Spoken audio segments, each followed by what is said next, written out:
I'm John Harwood, and this is the Washington Week Webcast Extra. I'm joined by Alexis Simendinger of Real Clear Politics, Doyle McManus of the Los Angeles Times, Amy Walter of the Cook Political Report, and Jeff Zeleny of ABC News. Now, the new year's upon us. There'll be plenty of stories to look forward to as it unfolds. But what's the sleeper story you'll be watching for in 2014? At the White House, Alexis? You know, it's not really something that's gone away, but I'll be paying a little bit of attention to what's happening with the administration's concern about terrorism, in part because it doesn't go away and it always comes back, but also because the president in 2014 is concerned about what's happening in the courts and the response to Edward Snowden and the NSA challenges, that it's possible that the president and the administration are going to be more public. The president has tried to say, I want to be more transparent about what our policies are. The president's promised to talk about his drone policy. I just imagine that the president might be talking in a way that will get our attention about terrorist threats. Do you suspect that there's a lot of concern at the White House over the Winter Olympic Games? The administration has suggested that they are incredibly intensely concerned about that because of the recent terrorism there. Not necessarily because they don't imagine that President Putin is also concerned about that, but because it is such an enormous target. And you saw the White House very quickly offer publicly and privately all kinds of security assistance to the Russian authorities to make sure that the games are safe.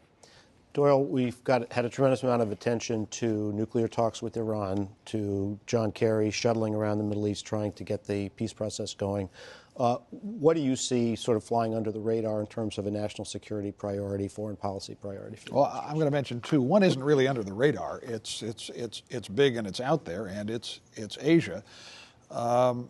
Originally, when the United States was pivoting toward Asia, that was all supposed to be about economics and our future economic relationships. Trade, the Trans-Pacific Partnership. Exactly. It's turned out to be an old-fashioned 19th century great power collision between China and Japan, which could turn out to be a very, very dangerous place and we really didn't expect that to be one of the So what's our role in that? Well, in a sense, the United States historically has been the referee of the Pacific. Now we're trying to play that traditional role, but in a different framework where the Chinese want parity with the United States, and the Japanese, perhaps to the surprise, certainly the surprise of a lot of American experts, the Japanese defense minister is saying, you know, all those parts in the Japanese Constitution that limit what we can do in our own defense, that's so 50 years ago. Maybe we ought to be able to play on this field too. So this really is kind of back to the future. Jeff, in Congress, the budget waters have smoothed a little bit now. What do you see coming that's going to upset the calm that we've got in Washington? More boiling water, I think. Yeah. I think in the first place we're likely to see that is really over the debt ceiling. I mean, we've seen it set up where the president said, look, I'm not going to negotiate. And I think he's pretty clear, and I think we have a lot of reason to believe he won't negotiate on this because he... Hasn't he broken the Republicans on that? Well, we'll see. I mean, Senator McConnell, said at the end of December that we're not going to give them a clean bill. So he's broken them on the government shutdown. But I think that at the end of the day, he is in a much weaker position than he was the last time he made that promise. So maybe he'll negotiate something. But sleeper issues on the Hill, I mean, it is going to be a pretty sleepy time, I think, on Capitol Hill, just because it's an election year.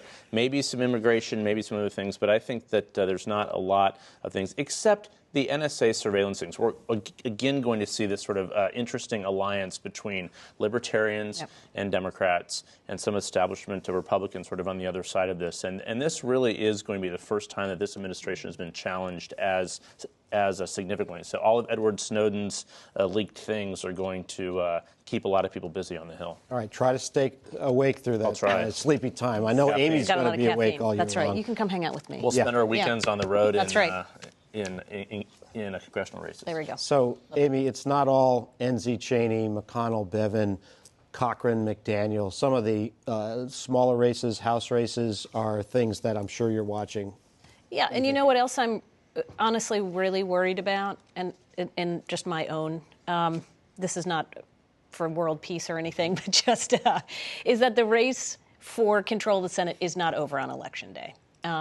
There are two states, actually, that have rules in place where you have to win 50% of the vote in order to win outright. If you get a plurality, you have to go to a runoff. The top 2 vote getters. This is true in Georgia, and this is also true in Louisiana.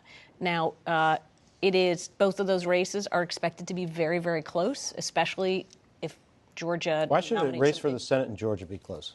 It will be close depending on who Republicans nominate. They have a very crowded primary. You have folks sort of all over the map, but in a crowded primary, in a conservative state, the likelihood of a very conservative candidate coming out of the mix is high.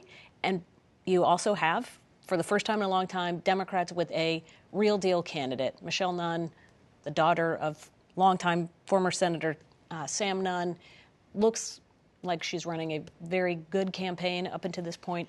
But the runoff in Georgia, by the way, is not till January. Well, as I recall, Wyche Fowler, a senator, was either elected in one of those runoffs or defeated in one of those runoffs. I remember that, actually. 1992. Who served with Sam Nunn. He served with Sam Nunn, 1992, right? We thought this was a great year for Democrats. Bill Clinton winning by big margins.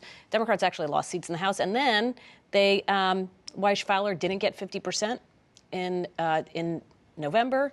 He goes to lose the runoff to Republican Paul Coverdell. And a runoff theoretically would help Republicans. Lower turnout, right, should help. So Louisiana will be in December. But for those of us political reporters, that might not be a bad place to hang out in New Orleans with the yeah. Would a runoff be good or bad for Maryland? I think that it is probably not good to be in a runoff again. Low for turnout early for an incumbent in at a tough time of year to be able to get that turnout up, especially in the core of your base, like New Orleans, will be tough. All right, that's my shot of caffeine. There you go. We're right? going to have plenty of it this year. We'll wrap it up there. Thank you all very much. I'm John Harwood. Gwen Ifill will be back next week for another edition of the Washington Week Webcast Extra.